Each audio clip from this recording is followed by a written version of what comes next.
Alright. You sons of guns can't seem to settle on a conclusion for this topic, so I'm here to settle it once and for all. Should mops be included in Breath of the Wild 2? Personally, I don't think there's anything wrong with it, and in my opinion, it should make a comeback. I know, it's a very controversial stance, but listen, it's so fun to play with. I mean, look at how well animated each individual strand is. Plus, it's really fun to whack bokoblins around with it, and just look at how... Oh, my weapon broke. Alright, the real topic of this video is, should weapon durability make a comeback in Breath of the Wild 2? Now, I've seen a lot of heated debate over the past 3 years over this mechanic. Some people don't like it that much, others are just kind of indifferent to it, and others really like it. So which group of people do I fall under? Well, I really like this mechanic. I think it's integral to the gameplay, so I definitely think it should make a comeback in Breath of the Wild 2. In my eyes, Breath of the Wild almost revolves around this mechanic, or at the very least, it's at the heart of this game. Let me make my case for it. The way I see it, there's 3 main elements at the core of this game: exploring, puzzle solving, and combat. Every single thing you do in this game falls somewhere on this spectrum, and the 3 just kind of go around in circles and around and around and around while constantly evolving. But something has to ignite this gameplay loop. 2 things. The story, oh man, I have to go and rescue Princess Zelda, and or natural human curiosity. This area looks interesting. I wonder what's over here. No matter what kind of player you are, the inevitable will happen. You will encounter enemies and find the need to protect yourself. So, get a tree branch, bada bing bada boom, you fight bokoblins and your weapon breaks. So why is this a good thing? Well, here's my first point. The weapon breaking system keeps you on your toes during combat. It adds an extra depth of layer to combat, which gives you more freedom and allows you to strategize in different ways.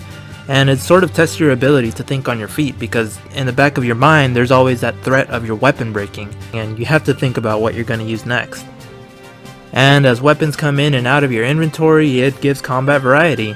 And as they say, variety is your wife's favorite spice. Or wait, something about life? Variety is life's salt. Variety is life's pepper?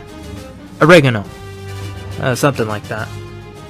Anyway, you're not always gonna have a one-handed sword in your inventory. Sometimes you'll have clubs, sometimes you'll have spear types, sometimes you'll have boomerangs. So whatever you got in your hand, you're gonna use, right? You'll learn how to use your weapons effectively and adapt to these new situations. A good old kemakoko going on. And well, call me crazy, but I like games that make me stretch my brain while playing them. But you know what? Some people don't particularly want to stress out about combat. Fine, fair enough. So here's my next point on why breakable weapons are a good thing. Breakable weapons give exploring and finding treasure a meaning. Let's say you see something peculiar in your field of view. What the H is that? Well, what if I go over there? What kind of stuff and treasure can I find over there? Generally, you find collectibles and materials that you may or may not need, a shrine or korok seeds, or sometimes you'll get lucky and find the treasure chest with weapons inside. The fact that these weapons are expendable means that you have many more options on what to do with this new weapon you found. See, even if whatever you just found is weaker than whatever you're using currently, you don't necessarily have to throw it away or sell it. For example, you can save that weapon for weaker enemies that you don't want to waste your stronger weapons on. You can toss it at an unsuspecting enemy to get the jump on them. You have the freedom to do whatever you want with this weapon. And if weapons weren't breakable, then, well, you'd really have no need for the weaker ones. It would gently discourage you from exploring and looking for treasure, because if you already have a weapon you really like, then finding another weapon just won't have that much meaning. Moving on to my next point, the fact that weapons are in a constant cycle means that weapons are given a natural way to power up along with you. As your weapons break, you get the chance to collect more powerful weapons, which will definitely feel rewarding. You'll see them gradually get stronger the more you progress through the game. Which is because of the game's hidden level up system. I'm not quite sure how it works, but pretty much the more you progress through the game, you'll get higher and higher powered weapons and stuff like that. And when you come back to the Great Plateau and find a regular old tree branch, you'll be able to reflect on how far you've come since you started the game. And adding on to this, the weapon cycle actually can make the game feel a little more immersive. For For example, if you're in the Zora domain, well, you're most likely gonna have some Zora gear that accompanies your travels there. And the same goes for pretty much all the other regions of the game. It's so sick dressing Link in the regional clothes and pairing it with the weapons and shields from the area. It really feels like I'm traveling from place to place in the game and learning about all these cultures in the Zelda universe. Oh, it's so cool, man. And with the constant cycle, you'll be able to see all kinds of unique weapon/gear designs. All these designs are so sick, and if you just stick to one weapon, let's say the most powerful one in the game, then you're less likely to use these other weapons. And my final point is variety. There's so many ways to play this game. If you see all the clips on Reddit, YouTube, Twitch, wherever else, like, it's just beautiful how many wild and wacky. If you see all the clips on Reddit, it's just the nature of the open air game design. And it feels like this game would be completely different if there weren't weapons constantly coming in and out of your inventory. It feels like you just take random things, put them in a bag, and shake it up and down, and no matter what you get, you're gonna have a good time.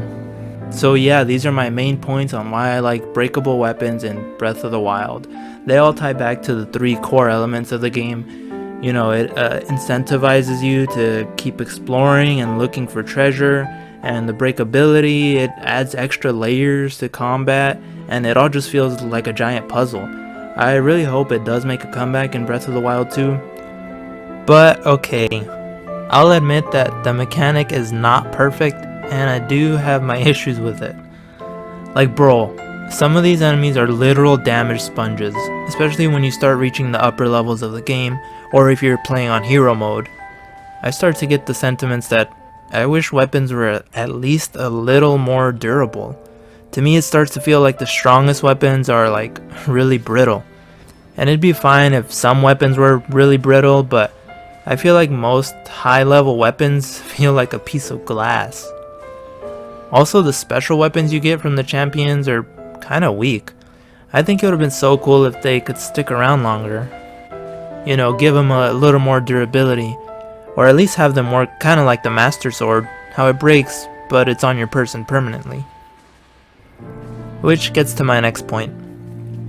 It is kind of unfortunate that you can't keep the weapons you like on you at all times.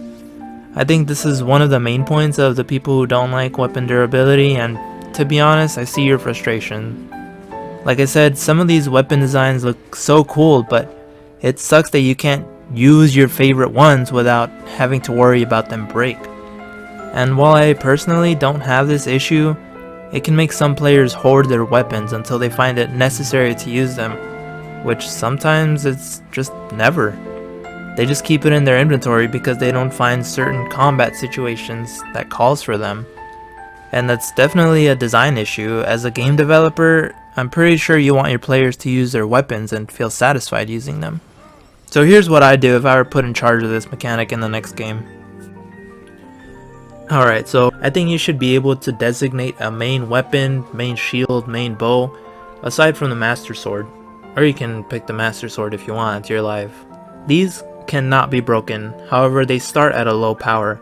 You can level them up, but either you have to use a ton of resources for it, pay a lot of rupees for it, or have the game check for some kind of progress checkpoints, so you can't level them up all the way right off the bat. Kinda like leveling up the armor, but instead you're doing that with weapons. You could also like enchant your weapons however you like, with fire, ice, electricity, all the elements that are to be included in this game. But there will still be breakable weapons included in the game that still function the same way as the first game. That way the gear you choose won't be the end all be all. Other weapons and shields will still have function, but if you choose to focus on your main gear, then you don't have to worry about them breaking on you. And with this compromise, you kinda get the best of both worlds. So yeah, that's my compromise. But yeah, I don't know what they're gonna decide to do. Hopefully we hear some news about this game soon, cause it's been almost 2 years since we've heard anything about this. They just dropped that trailer and they said, analyze this for 1,000,000 years. Suffer, my children. So hopefully we get just a crumb of news, please. But anyway, yeah, these are my thoughts on this topic. You know, this mechanic has been heavily debated, so I'm putting my 2 cents in. Alright, Let me know if you agree, disagree, anything in between. Put it in the comment section because I'd love to have a discussion on this. And if you watched the whole thing, thank you very much. It means a lot to me. And I hope you have a great day, and dog bless your day. Peace out.